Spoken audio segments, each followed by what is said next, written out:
السلام علیکم ناظرین، آپ دیکھ رہے ہیں یوٹیوب چینل نور الایمان اکیڈمی۔ ناظرین، ویڈیو شروع کرنے سے پہلے آپ سے گزارش ہے، اگر آپ ہمارے چینل پر نئے ہو تو چینل کو ضرور سبسکرائب کر کے ساتھ گھنٹی کے بٹن کو دبا دیں تاکہ آپ تک پہنچاتے رہیں ہر ویڈیو کی نوٹیفیکیشن۔ چلیے دیکھتے ہیں ویڈیو۔ آج کی اس ویڈیو میں ہم آپ کو بتائیں گے کہ غیر ضروری بالوں کو کتنے دن کے اندر اندر شریعت نے صاف کرنے کا حکم دیا ہے، اور دوسرے نمبر یہ بتائیں گے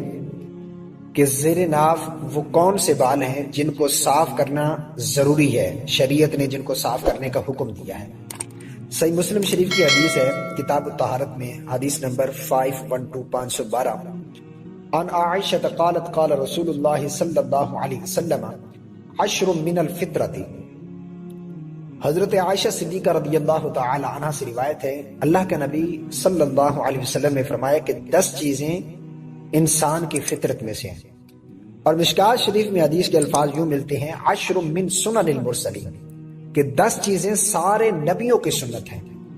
ان 10 چیزوں میں سے 2 چیزیں اللہ کے نبی صلی اللہ علیہ وسلم نے فرمایا وَنَطْفُ الْإِبْطِ وَحَلْقُ الْعَانَةِ، کہ بغلوں کے بالوں کو نوچ کر اکھاڑنا اور زیر ناف بالوں کو صاف کرنا، یہ سارے نبیوں کی سنت ہے۔ اب یہاں پر میں یہ بات بتا دوں کہ جو بغلوں کے بارے میں حکم آیا ہے، یعنی بغل کے بالوں کو بلیڈ سے صاف کرنے کا حکم نہیں، کسی دانت سے صاف کرنے کا حکم نہیں ہے، وہ نوچ کر اکھاڑنے کا حکم ہے۔ یعنی سنت طریقہ یہ ہے، اگر کوئی بلیڈ سے اتارتا ہے تو اس میں کوئی حرج نہیں، کوئی گناہ نہیں ہے، لیکن سنت کا اس کو ثواب نہیں ملے گا۔ سنت طریقہ یہ ہے کہ بغلوں کے جو بال ہیں ان کو نوچ کر اکھاڑا جائے، اور زیر ناف جو بال ہیں ان کو صاف کرنے کا حدیث میں حکم آیا کہ یعنی صاف کریں ان کو کسی دھات وغیرہ سے۔ اگر کوئی کریم وغیرہ یوز کرتا ہے تو اس میں بھی کوئی حرج نہیں، کوئی گناہ نہیں ہے، لیکن افضل بہتر یہ ہے کہ زیر ناف بال جو ہیں وہ کسی دھات یعنی بلیڈ وغیرہ سے، استرے وغیرہ سے یہ صاف کیے جائیں۔ اب سب سے پہلے تو یہ سمجھیے کہ ان بالوں کو صاف کرنے کے وقت کی حد بندی کیا ہے، یعنی کتنے دن کے اندر اندر شریعت نے حکم دیا کہ ان کو صاف کر لینا ضروری ہے۔ آپ صلی اللہ علیہ وسلم کی اکثر عادت یہ تھی کہ آپ صلی اللہ علیہ وسلم ہر جمعے، مستحب یہ ہے کہ ہر جمعے آدمی اپنے بغلوں کے اور زیر ناف بالوں کو صاف کرے، اپنی مونچھیں ٹھیک کرے، ناخن وغیرہ کاٹے، پورے بدن کی زینت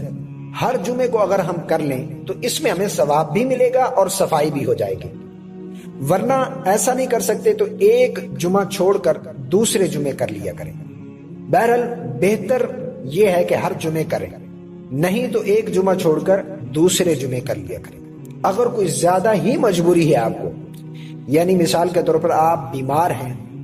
آپ کو موقع نہیں مل رہا، یا آپ سفر میں چلے گئے آپ کو موقع نہیں مل رہا،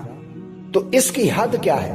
تو حضرت انس رضی اللہ تعالی عنہ سے روایت ہے، فرمایا وقت لنا، صحابہ فرماتے ہیں حضور صلی اللہ علیہ وسلم نے ہمارے لیے وقت مقرر کر دیا تھا ناخنوں کے بارے میں، اور یہ بغلوں کے بارے میں، اور زیر ناف بالوں کے بارے میں۔ فرمایا 40 لیلۃ، صحابہ فرماتے ہیں کہ اللہ کے نبی نے ہمیں ارشاد فرمایا کہ ہم ان بالوں کو 40 دن سے زیادہ تک نہ چھوڑے رکھیں، یعنی شریعت ہمیں حکم دیتی ہے کہ ہم ان بالوں کو 40 دن سے پہلے پہلے کاٹ لیں۔ شریعت نے جو حد بندی لگائی ہے کہ اتنے دن کے اندر اندر، ان میں سے 40 دن ہے، یعنی 40 دن سے پہلے پہلے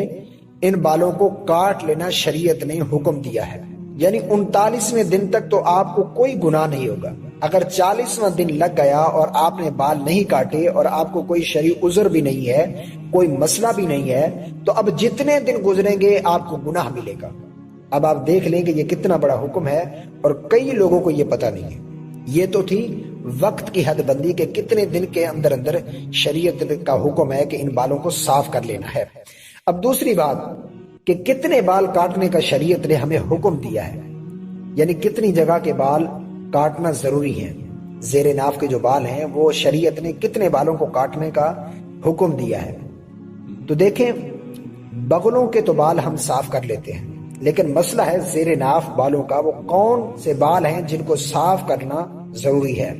تو دیکھیں، اس کی موٹی موٹی بات سمجھ لیں،